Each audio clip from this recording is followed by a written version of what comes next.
For those looking for a liberatory martial arts learning approach and curriculum, we've created Liberation Martial Arts. It doesn't just teach you martial arts, it's also an approach to learning movement skills. The whole point of our program is to remove the need for a coach, to liberate you from the need of top-down instruction and toxic gyms. If you have a coach and also have a gym, then you can apply our learning approach to improve your progress.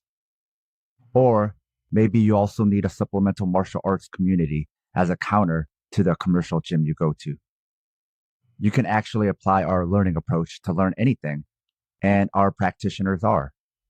They're applying it to all sorts of things, whether physical, mental, or even personal. It's just a radically different approach to everything. Sign up for Liberation Martial Arts at the Southpaw Pod Patreon, or support us by signing up for one of the other tiers and help us support this project while also getting access to bonus content like early releases of SDS9 with transcripts. SDS9 Season 3 was recorded from the beginning of 2023 to early 2024 and was first published on Patreon. Now that we're done with the season, the entire season is being released all at once on the Southpaw public feed. Find Season 4 on the Southpaw Pod Patreon.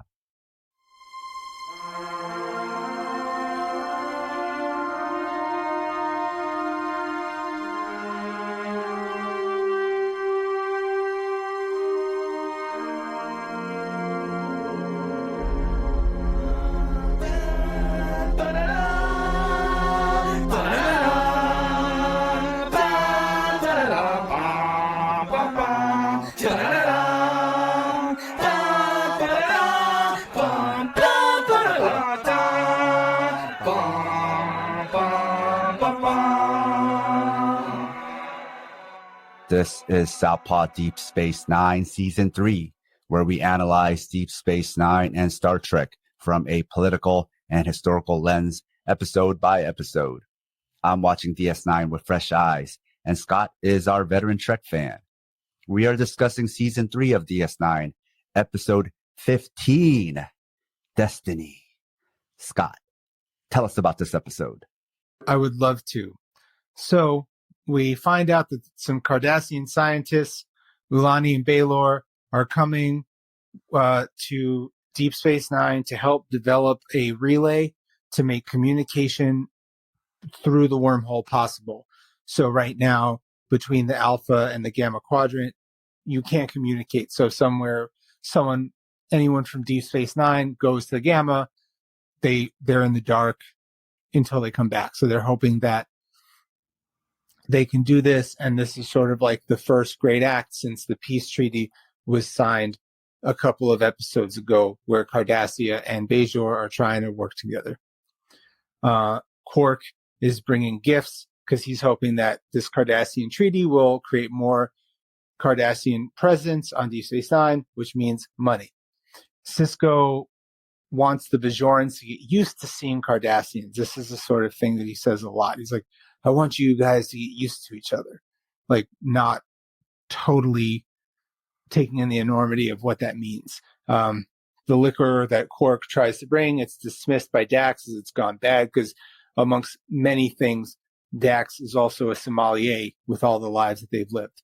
So then Vedic Yarka, who's played by an actor who was in an Adam Sandler movie where said he tried to make a Frosty, but it wasn't the same, has arrived and said the prophets have warned them not to work with the Cardassians, that they will bring destruction. And how does he know that? Well, he explains that it's an interpretation of religious text shown in Trakor's third prophecy, which says, when the river wakes, stirred once more to Jenner's side, 3 vipers will return to their nest in the sky.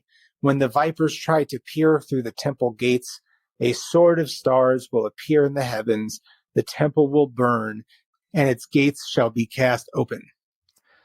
And he believes that this is all to be happening right now, that the Cardassians are the vipers, and they will destroy the wormhole, and there was a water dam recently built on Bajor.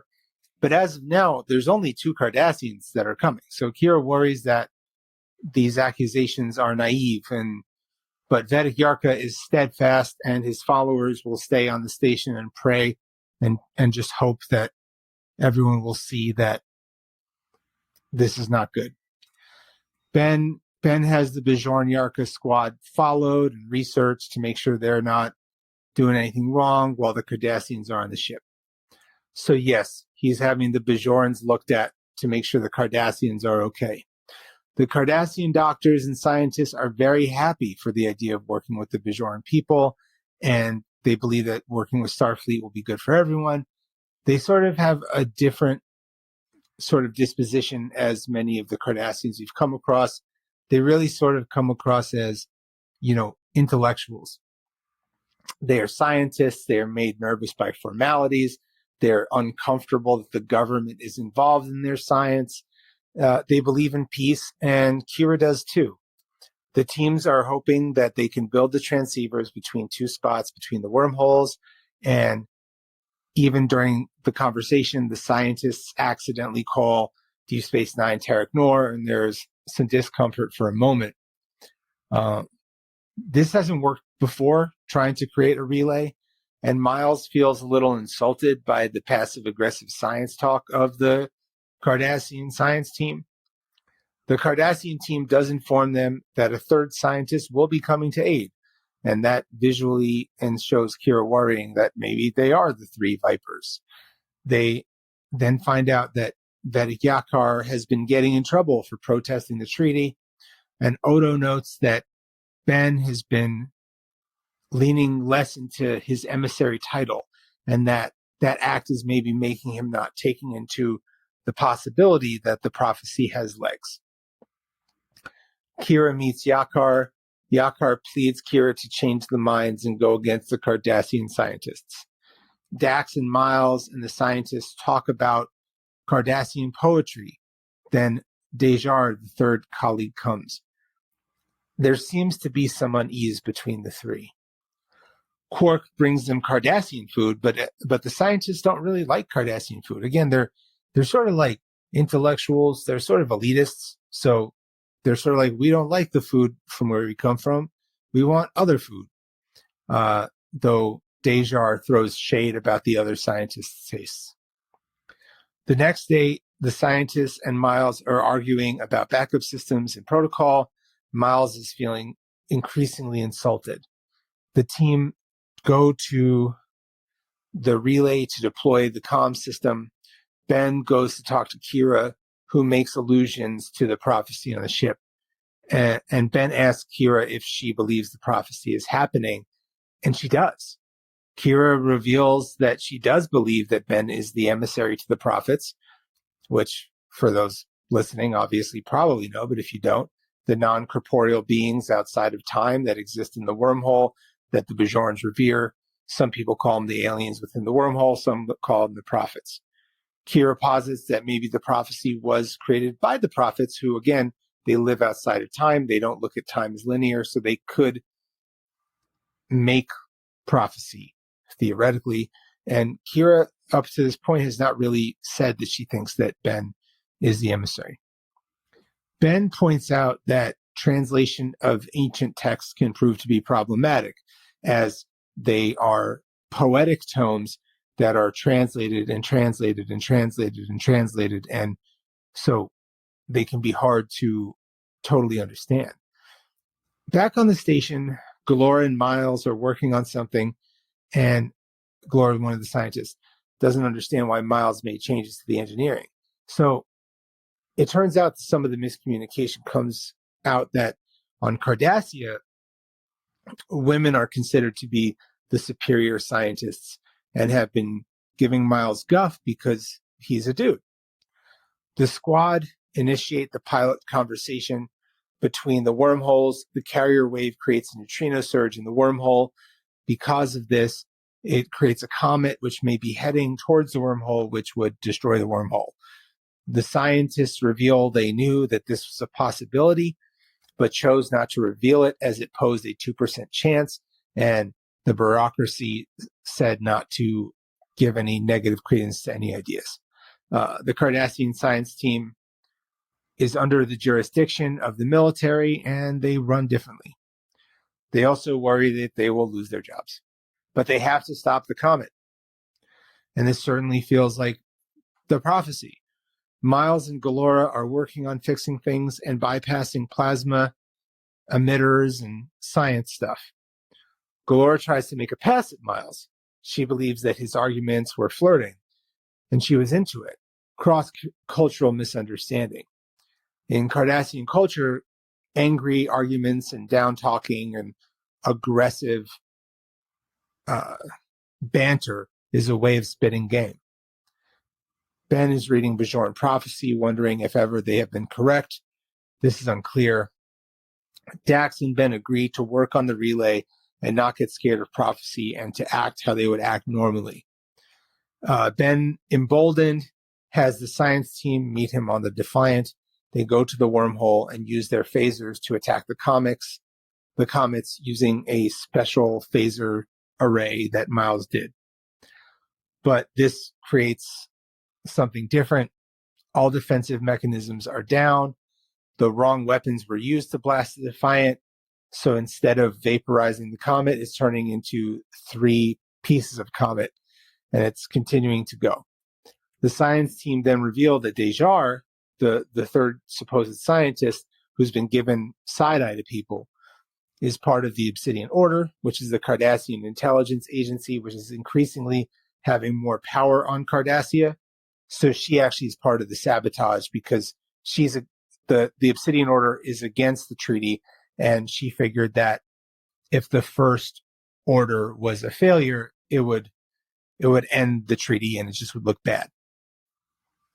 The team believe that they can make a subspace bubble using a shuttle pod during warp, which could contain the comet. Ben will go on the shuttle with Kira, who believes she is there to help the emissary.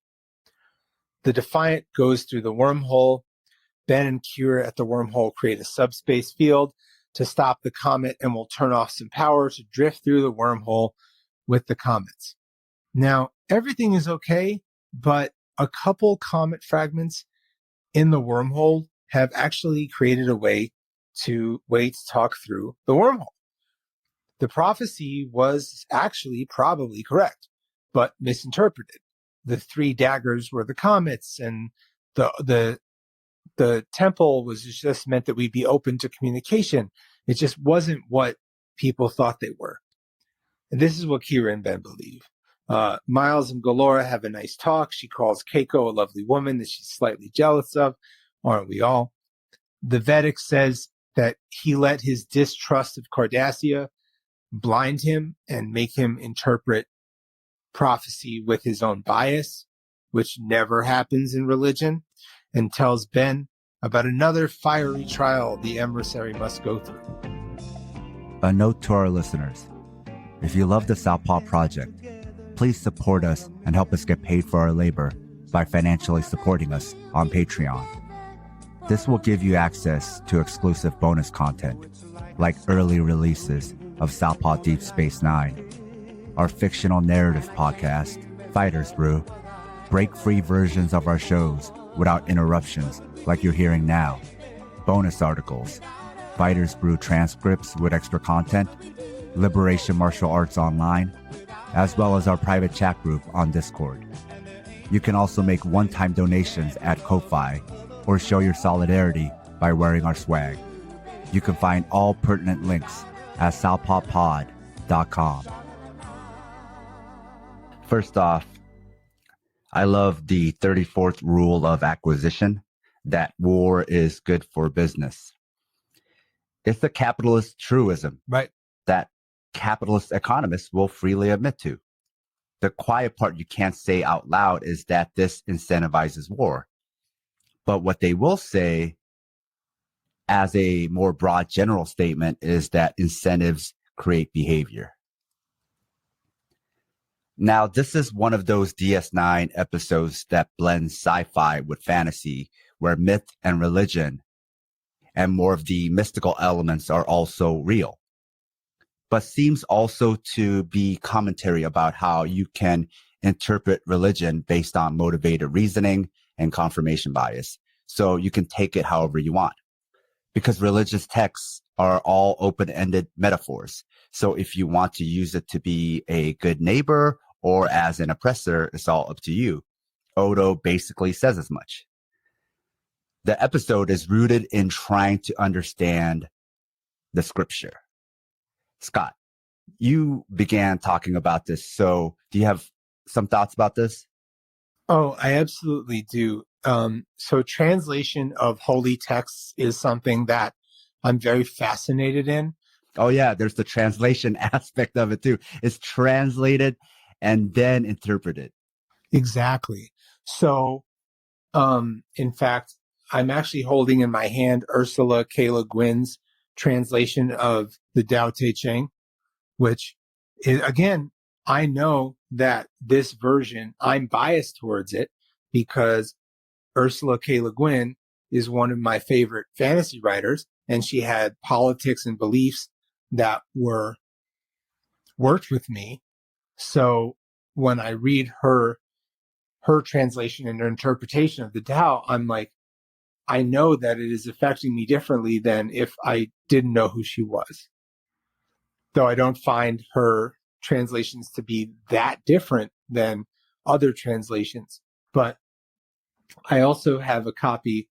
There's a historian and linguist named Robert Alter who's been working on the Old Testament, the Jewish Bible, for 30 years. And he just gives historical context and translation context and history context to every single piece. So you get to know a better idea of what it might be alluding to because of what was happening around the world at the time when these pieces were written. So when Ben is talking about these are translations of translations of translations, that was very relatable to me because this is how people of all faiths, they argue about translations of poetic text. So there's a lot of confusion there. And people often feel emboldened based on their religious fervor, to act upon it. So I thought that was pretty powerful. And obviously translation is political, you know? And then you also have in this episode different factions that oppose peace. For DS9 plot, we don't yet know what those reasons are. But I mean, who wouldn't want peace, right? But in real life, we know many people don't, which Quark explained as to reasons why in the rules of acquisition, or should we say rules of extraction? That will be the version here in reality. Now, there seems to be some kind of criticism about how people can be tempted to put religious faith above duty. But the blind spot is that happens all the time with capitalist beliefs, American exceptionalism, anti-communism, racism, patriotism, and so on. It's just that some beliefs aren't considered beliefs, but just fixtures of reality and not just biases in your head. On the flip side, being a whistleblower means putting your beliefs before your duties, which is the moral thing to do. So it's not clear cut. It's not just obey duty and you're good and that religion is the only bias. Scott, what did you think about the handling of Yarka and Kira and this question of faith versus duty? I thought it was a very well acted scene by two great actors that was quite good for developing Kira and letting her understand how faith has been guiding her in her life and in the way that she's taken on this role. And I thought it was a good conversation, even though I thought that Vedic Yarka was being a little Manipulative? manipulative. Absolutely, yes. But I just felt that he was, even before he realized that he was blinded by his own biases, he had these biases that were keeping him from thinking that there could be other interpretations of the scripture. Now with O'Brien, we see him again in a sort of romantic situation with another science officer. Previously, we saw this with a Bajoran woman, and now it's a Cardassian woman, which could be taken as a bit of a twist of expectations because last time the Bajoran woman was the saboteur. And this time, maybe we were supposed to think she might be the saboteur, but she ended up being the one to expose the saboteur. And in another flip of the script, it's women who are the science officers, not men in Cardassia. We've had this in a previous episode where politicians and negotiators were all women because men get too angry, which is a contrast to reality that's male dominated, but also to Starfleet because the casting of Starfleet is also male dominated. So what does that say about Starfleet or even reality? Even Cardassians at least elevate women, it seems to be saying. Scott, give me your read of this. What do you think the writers were trying to say with this scene? I think the writers are just trying to show that they're good at writing, and like they're like, oh, we're giving you some, we're like flipping the script. And even though you think that Cardassia is going to be the chauvinistic thing, well, trick's on you. The women are the smart ones here. They do that with Cisco, right? Where he's often the racist against the Ferengi. Black people in the future can be the racists. Exactly. Then there's the flip of the script with courtship, where fighting is a sort of flirting, which isn't all that wrong either. There's all sorts of courtship, and sometimes people who butt heads can like each other. Scott, did you ever have an experience of falling for someone you were butting heads with? Yeah. Yes. Yeah. Yeah. My first girlfriend, we butt heads about everything. We argued, and it actually was something. But for the most part, that hasn't been how I've dated people in my life. I would say there was a time in my life when I was younger, right? There was something exciting about that, I think, right? That's somebody you had a lot of tension and conflict with. But, you know, maybe that is the part of being young is adventurism. And then you're like, oh, yeah, I don't like that. Maybe even when you're young, you think toxic relationships are good or codependent relationships are good, right? We all kind of have to learn the hard way through trial and error, and then have to learn about what is a healthy relationship, what is good communication. And these are not fixed points where we get to. It's something we're constantly working towards. So that type of courtship I saw that she interpreted it as is like the typical standard courtship you see in like teenage TV dramas. And also, you know, there's comes to a certain point where I just don't want, like, where are we going for brunch to turn into a battle of wits? And you know what I mean? If you love the Southpaw Project, become one of our financial supporters. It'll help us supplement the cost of running this project, the incredible time and energy we put into it 7 days a week, and you'll be giving us some breathing room, not only to juggle Southpaw with our day jobs, but also to expand Southpaw into other areas. We can't exist without your contributions. Show your Southpaw solidarity by supporting us at southpawpod.com. Now, I do like the courtship misunderstanding because it, to me, connects back to misinterpreting the scripture, or perhaps suggesting meaning is always in the minds of the interpreter and it's not a real, tangible thing. I mean, it's real to you, but that doesn't mean it's real to everyone. So, Scott, how often is personal or interpersonal conflict just a result of miscommunication? All of it. I would say that most conflict stems from miscommunication. And as you know, the way I like to moderate on the Discord or online or deal with conflict, right, is to see what people are actually trying to say and to see if this ultimately is about speaking past each other. And probably part of the reason why the community has been so chill and, we haven't had that many problems is because oftentimes we find, or I try to get to the bottom of it, it is people just speaking past each other. And that's why I often recommend people check out Wittgenstein as a philosopher who talked a lot about linguistic games and how people are constantly speaking past each other. And also could be even suffering from interpersonal suffering from misinterpreting or misunderstanding something that happened, or not understanding where a person was coming from, or maybe even misunderstanding yourself. There's just a lot of misunderstanding happening.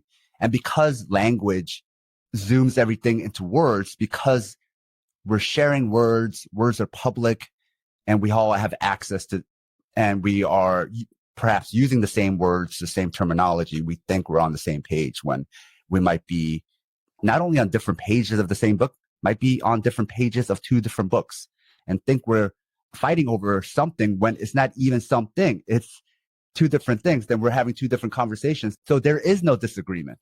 And there's also language has power that we don't always take into account for. There's a type of modality of therapy and counseling called nonviolent communication that just is based off of the idea that a lot of people use not on purpose, a lot of aggressive language in the way they talk, and that you're setting yourself up for miscommunication. Because if, let's say, I'm upset because you were late, right? And instead of me saying I'm upset because you're late, which would be the most direct way to do it, most people would say, you don't care about my time, right? Now I've already created a very different premise that has more aggression to it, and it's making an assumption. So that's why I say that most things are miscommunication, because most of us didn't have the privilege of doing lots of therapy as kids, or just having all we needed to know how to convey ourselves. So a lot of it is just that we don't know, we're communicating to each other with limitations. Now, do you think they are also implying the Bajoran-Cardassian conflict was all just misunderstanding? Or do you think the writers have done a good job laying down enough groundwork that it was not about that, but about extraction? I don't think that they're really trying to say that the Cardassians were misunderstood in this situation. It's just that Ben is being so political in making sure that Bajorans see Cardassians in a good light, which just rubs me the wrong way. Now, speaking of Sisko, what's interesting to watch is how Sisko seems now open to prophecies and their legitimacy.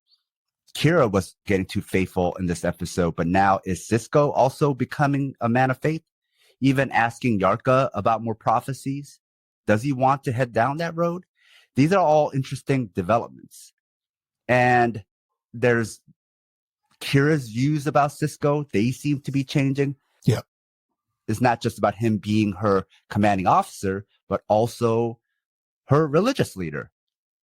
And also, the episode seemed to start off from a position that faith is bad, but then with Sisko, we're learning, hey, faith isn't a bad thing, right? He seems to be embracing faith. So Sisko is developing as a character. Scott, speaking of that, Sisko's development in this episode, going more towards faith. How important was this episode for that? I think it remains to be seen. I think Ben sort of uses the am I or am I not the emissary to his advantage when it suits him. Am I joking or am I being honest? So I think he will use it to his advantage. And what about Kira's views about Sisko? I mean, it's already been changing, but she's never really said much if she actually thinks he's the emissary. So her thinking that he is the emissary will affect her ability to see things and does affect her relationship. Because now he's not just her boss, he's also a prophet. Not a prophet, a religious figure. Then we find out Dejar is part of the CIA, here to sabotage peace. Gilora, who had feelings for O'Brien, is the one to reveal it. Now, Scott, do you think that would have happened if she didn't develop feelings for O'Brien? Yes, because I believe that they were really trying to paint the two scientists as people that were sort of above the bullshit and were annoyed about, like, they were throwing subs at Cardassia a lot. So yeah, they were like how normal scientists are, like their allegiance is to science, not to a country or a planet. Well, I think we wish scientists had allegiance just to science, but that too can be biased. Absolutely. And then we get another reminder that Kira is also a cop, as she is the one who arrests Dejar.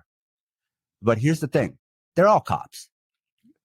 Being a cop isn't a title. It's a power structure, a chain of command, and top-down authority. You need to know this to recognize other cops that exist in the world. Like a CEO is a cop, a landlord is a cop, a manager is a cop, the military are cops, the president is a cop, and so on. Being a cop isn't black and white, but they are symptoms of an oppressive capitalist colonial system. Under this same system, you could create some kind of community-centered safety patrol. But so long as it's the same system, whether you call it safety patrol or not, they're going to end up becoming cops again, right?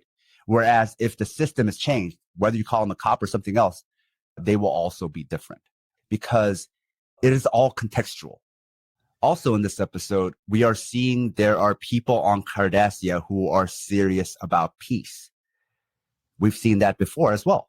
So they keep investing in that storyline.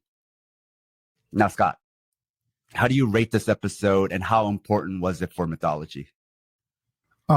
So I'm gonna rate this episode a 3.5. Most episodes I'm gonna rate as a 3.5. And because I think it's important in that it positions Kira. But aside from that, it doesn't. But I thought it was a well-acted episode, a well-written episode, and it does push the story forward a little bit. And if I just piggyback on the importance of translation when it comes to religious texts, and what really got me excited about this episode is that even when, at the beginning of Ursula K. Le Guin's translation of the Tao Te Ching, her first sentence is, "A satisfactory translation of this is, I believe, perfectly impossible." So I just wanted to know that I trust translators who question their own abilities to translate, especially when it comes to holy books. Scott, can you tell us about the next episode? Oh, well, yes, I can. It is a Ferengi adventure where Zek is back and acting a little different. Until then,